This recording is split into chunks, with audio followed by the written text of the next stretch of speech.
Mga kapuso, mahigit 3 linggo na lang maghaharap na muli sina Manny Pacquiao at Marco Antonio Barrera. Pagtitiyak ni Pacman, wala pa siyang planong magretiro sa kabila ng hiling ng kanyang ina at ng kanyang asawa. Nakatutok si Cecil Kibod ng GMA Cebu. Maraming sakripisyo ang pinagdaraanan ng isang boksingero. Bugbog ang katawan, putok ang mukha at matinding disiplina sa katawan. Sa kabila nito, hindi raw sumagi sa isipan ni Manny Pacquiao na magretiro. Kahit na gusto ng kanyang asawa at ina na sa loob ng 2 taon, suldutan na ni Pacman ang kanyang boxing career. Tingin ni Pacquiao, si Marco Antonio Barrera na ang pinakamahigpit niyang makakalaban. Kaya't pahirap ang training niya dito sa Cebu. Nitong Martes ng umaga, kahit malakas ang ulan, patuloy na tinahak ni Pacquiao ang bulubunduking jog range ng Alta Vista. Pagkahapon, nag-punch smith siya kasama ni Coach Freddie Roach.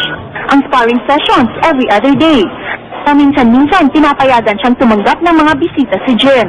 Tulad ni Rolly Matsushita, hinirang na Oriental Pacific Boxing Federation Bantamweight Champion.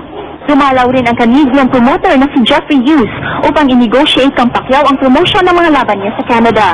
I'm very interested in following the career of Manny Pacquiao, the famous Manny Pacquiao. We want to see Manny come there. It's because he's such an amazing attraction.